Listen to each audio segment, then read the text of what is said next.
The dorm room door swung open, and I froze, heart hammering like a drum in a thunderstorm. My reflection in the mirror betrayed me. Lace-trimmed silk clung to my skin. A secret I'd guarded for months, now exposed under the harsh fluorescent light. My 3 roommates stood in the doorway, their eyes wide, but not a single word of judgment passed their lips. Instead, Caleb, the quiet artist with paint-stained fingers, stepped forward first. "Elliot," he said, his voice soft as the dusk outside our window. "You look incredible." My breath caught, the air thick with something I couldn't name: fear, maybe, or the fragile edge of hope. I'd always been the odd one out at Brookhaven College, a small liberal arts school nestled in upstate New York. A scholarship kid from a nowhere town. I carried my insecurities like a backpack stuffed with bricks. The dorm, a cramped suite with 4 single rooms branching off a shared living space, was my sanctuary and my prison. Caleb, Marcus, and Liam were my roommates. Each a universe unto themselves, Caleb with his sketchbooks, Marcus with his law textbooks and unshakable confidence, Liam with his guitar and easy charm. I was just Elliot, quiet, bookish, and hiding a part of myself I barely understood. The lingerie started as a whisper of curiosity. Late at night, scrolling through online forums, I found stories of others like Memon who felt a pull toward beauty, toward softness, toward something society told them they shouldn't want. The first time I ordered a pair of silk panties, I hid the package under my bed for a week, too scared to open it. But when I finally slipped them on, the mirror showed someone new, not just Elliot, but Elliot, bold and unapologetic. I started wearing them under my clothes, a private rebellion against the world's expectations. Tonight, I'd been reckless. The others were supposed to be at a campus party, and I'd let myself linger in front of the mirror, a lace camisole paired with matching bottoms, feeling like I was finally meeting myself. Then the door opened, and my world tilted. Marcus, the future lawyer with a voice that could command a courtroom, was next. He leaned against the doorframe, his dark eyes scanning me with an intensity that made my skin prickle. "Elliot, man, you're owning this. It's bold. Respect." His words were a lifeline, pulling me back from the edge of panic. Liam, sprawled on the couch with his guitar resting against his knee, grinned. "Dude, you're giving runway vibes. I'm jealous of your confidence." His laugh was warm, not mocking, and it chipped away at the wall I'd built around myself. I stammered, my face burning. "Two didn't mean for you to see this." Caleb knelt beside me, his hand hovering near mine, not quite touching. "But we did," he said, his voice a quiet anchor. "And it's okay. More than okay." The room felt too small, the air too heavy with their acceptance. I'd braced for laughter, for disgust, for the kind of rejection that had haunted my nightmares since I was a kid. Instead, they saw me, I saw me, and didn't look away. Over the next few days, the dorm became a different kind of space. Caleb started sketching me, not in lingerie but in moments of quiet, reading by the window, laughing over pizza. His drawings captured something I hadn't seen in my self-strength. Maybe. Or beauty. Marcus, usually buried in case studies, began asking me about my life, my dreams, my fears. He listened like every word mattered. Liam, ever the musician, wrote a song about secrets and freedom, and when he played it for us, His eyes kept finding mine, lingering a beat too long. I started to wonder if this was what home felt like. But the world outside our dorm wasn't as kind. Brookhaven was progressive on paper, but whispers followed me in the dining hall. Glances that lingered too long on my clothes, as if people could sense I was different. I'd always been careful, blending into the background. But now I felt exposed, like a nerve laid bare. One night, Caleb found me in the common room, staring at my laptop. A hateful comment on a campus forum burning into my retinas. Freak. Weirdo. Not normal. The words were anonymous, but they cut deep. Caleb closed the laptop gently, his fingers brushing mine. They don't know you, he said. But I do. And you're more than enough. His words stayed with me, a shield against the world. But they also stirred something else he pulled toward him, a warmth I hadn't dared name. Caleb was beautiful in a way that snuck up on you, tousled brown hair, eyes that saw too much, hands that created art from nothing. I caught myself watching him, wondering what it would be like to close the distance between us. The tension broke one rainy afternoon. The dorm was quiet. Marcus and Liam out for a study group. Caleb was sketching at the table, and I was reading. The lace under my jeans a secret that felt less like hiding and more like armor. He looked up, his pencil pausing. Elliot, he said, his voice low. Can I ask you something? My heart stuttered. Yeah. Why do you hide it? The lingerie. I mean, you light up when you wear it. I swallowed, the truth clawing its way out. Because I'm scared. Scared of what people will think. Scared of losing this. I gestured to the room. To him. To the fragile safety we'd built. He set his sketchbook down, his eyes steady. You won't lose me. The words hung between us, heavy with promise. I wanted to believe him, wanted to lean into the possibility of something more. But fear was a stubborn guest, and it whispered that this acceptance, connection, maybe even love was too good to last. The rain kept falling, a steady drum against the dorm's windows, mirroring the rhythm of my pulse. Caleb's words, "You won't lose me," echoed in my head. But doubt was a shadow that followed me everywhere. I wanted to trust him, to believe that this fragile thing between us could grow. But the world had taught me to expect betrayal. The next week, the campus forum exploded. Someone had seen me in the dorm, maybe through a window, maybe in a moment I thought was private. A blurry photo circulated, not clear enough to be proof, but enough to fuel rumors. Elliot's a freak. Dresses like a girl. Disgusting. The comments piled up, each one a knife. I stopped going to the dining hall, surviving on instant noodles and Caleb's quiet reassurances. Marcus noticed first. He stormed into the common room one evening, his jaw tight. Elliot, you see this garbage? He held up his phone. The forum open. This is bullshit. We're shutting it down. I blinked, stunned. You can't just shut down a forum. Watch me. Marcus was already typing, his fingers flying. By morning, he'd rallied a group of students to report the harassment, citing the college's code of conduct. The posts vanished, but the damage was done.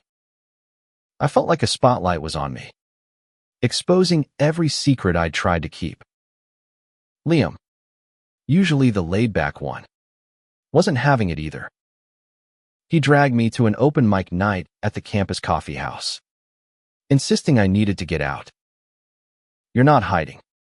Elliot, he said, his guitar slung over his shoulder. You're going to show them you're not afraid. I wasn't so sure. But when Liam took the stage and dedicated his song to someone who's braver than they know, I felt a spark of something pride. Maybe. Or defiance. The crowd clapped, oblivious to the subtext. But Caleb, sitting beside me, squeezed my hand under the table. His touch was electric, grounding me in a way I hadn't expected. Back at the dorm, the dynamic shifted. Marcus and Liam started including me in everything study sessions, late-night talks, even their ridiculous fantasy football debates. But it was Caleb who kept pulling me in, his quiet presence a constant I hadn't realized I needed. He'd leave sketches on my desk, me in a flowing shirt, me laughing, me just being. Each one felt like a love letter, though neither of us had said the word. One night, after a long day of classes, I found myself alone with Caleb again. The others were out, and the dorm was quiet except for the hum of the fridge. I was wearing the lace again, under a loose sweater, feeling bold but still nervous. Caleb was painting, his canvas a riot of colors. I watched him, the way his hands moved, precise yet free. Elliot, he said without looking up, you ever think about who you'd be if you didn't have to hide? The question hit like a punch. I sat on the couch, pulling my knees up. All the time. But it's not that simple. People like me, we don't get to just be. He set his brush down, his eyes locking onto mine. You do with me. My breath caught. He crossed the room, sitting beside me, close enough that I could feel the warmth of him. I see you, Elliot. All of you. He stopped, his cheeks flushing. And you what? My voice was barely a whisper, my heart a wild thing in my chest. He leaned closer, his hand finding mine. I think I'm falling for you. The world stopped. I wanted to say it back, wanted to tell him how his sketches, his words, his quiet strength had become my anchor. But fear choked me, the same fear that had kept me in the shadows for years. What if this was a mistake? What if I let myself love him and it all fell apart? Before I could speak, the door burst open. Marcus and Liam stumbled in, laughing about some party, oblivious to the moment they'd interrupted. Caleb pulled back, but his hand stayed in mine, a silent promise. The next few days were a blur of stolen glances and almost moments. Caleb and I danced around each other, close but not close enough. I wanted to be brave, to tell him I felt the same. But the campus rumors were getting worse. A group of guys in my sociology class started whispering when I walked in, their laughter sharp and cruel. I kept my head down, but it felt like the walls were closing in. Then came the rally. Brookhaven's LGBTQ+ Alliance organized a campus event to promote inclusivity. And Marcus, of all people, insisted we go. You're not alone, Elliot, he said, his voice firm. We're your people. I went, more for them than for me. The quad was packed, rainbow flags waving in the autumn breeze. Caleb stood beside me, his shoulder brushing mine, and for the first time, I felt like I belonged. A speaker, a senior named Alex, shared their story of coming out as non-binary, and I saw myself in their words: the fear, the hope, the fight to be seen. After the rally, Caleb pulled me aside. The sun was setting, painting the sky in pinks and oranges. Elliot, he said, his voice steady. I meant what I said. I'm in this. For you. I looked at him. Really looked. And saw the truth in his eyes. He wasn't just my roommate. My friend was someone who saw every part of me and stayed. I took a breath. My voice trembling, but sure. I'm falling for you too. His smile was like the sun breaking through clouds. He reached for my hand. And this time, I didn't pull away. The moment Caleb's hand closed around mine, the world felt different, brighter, sharper, like I'd been living in grayscale and someone flipped a switch. But even as my heart soared, fear lingered, a quiet voice warning that love, especially for someone like me, came with a cost. Brookhaven wasn't the safe haven I'd hoped, and the next few weeks would test every ounce of courage I had. The rumors didn't stop. If anything, they grew louder, more vicious. A flyer appeared on the dorm bulletin board, a crude caricature of a man in lingerie with my name scrawled across it. I tore it down, my hand shaking. But Caleb was there, his arm around my shoulders. They're cowards, he said, his voice fierce. They don't get to define you. Marcus and Liam rallied too. Marcus tracked down the source of the flyer, a frat known for hazing, and reported it to the dean. Liam, meanwhile, started wearing a rainbow pin on his jacket, a quiet act of solidarity that made my chest ache with gratitude. They weren't just roommates anymore. They were family. But the real battle was inside me. Every time I slipped on the lace, I felt a rush of freedom, but also a pang of fear. What if Caleb's feelings changed? What if the world's hatred was too much for us? I'd spent so long hiding, building walls to keep myself safe, that letting someone in felt like stepping off a cliff. One night, I found the courage to tell Caleb everything. We were in his room, the door closed, fairy lights casting a soft glow. I sat on his bed, the lace camisole visible under my open shirt, my heart pounding. I've always felt different, I said, my voice barely above a whisper. Like I didn't fit. The lingerie's not just clothes. It's me saying I'm enough, even if the world disagrees. Caleb listened, his eyes never leaving mine. When I finished, he took my hands, his touch steady. You are enough, Elliot. More than enough.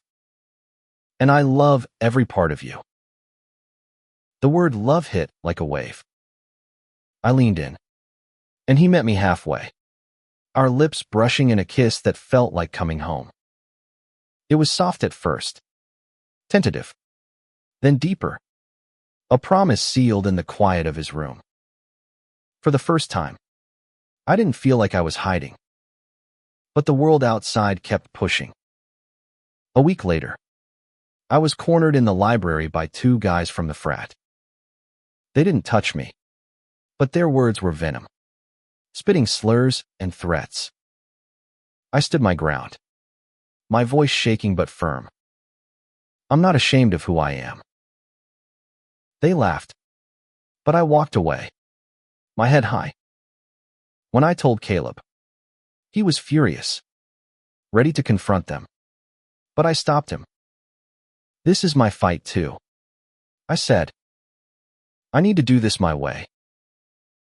The turning point came at the spring talent show. Liam convinced me to perform, something I'd never done. I chose a poem, one I'd written in secret, about hiding and being found, about lace and love and the courage to stand tall. The night of the show, the auditorium was packed, and my knees trembled as I stepped onto the stage. I wore a silk shirt, the lace peeking out at the collar, a quiet act of defiance. As I read, my voice grew stronger, the words spilling out like a river. The crowd was silent, then erupted in applause. Caleb was in the front row, his eyes shining with pride. Marcus and Liam hooped from the back, their cheers cutting through the noise. For the first time, I felt seen not as a secret, not as a target, but as me. After the show, Caleb pulled me into a hug, his lips brushing my ear. "You were incredible," he whispered. "I'm so proud of you." The rest of the semester wasn't easy. The frat guys backed off after the dean's warning, but the whispers never fully stopped. Yet something had shifted. I stopped hiding the lace, wearing it openly under my clothes. A quiet rebellion that felt like power.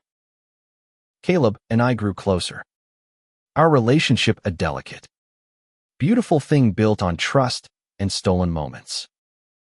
Marcus and Liam remained our anchors, their support unwavering.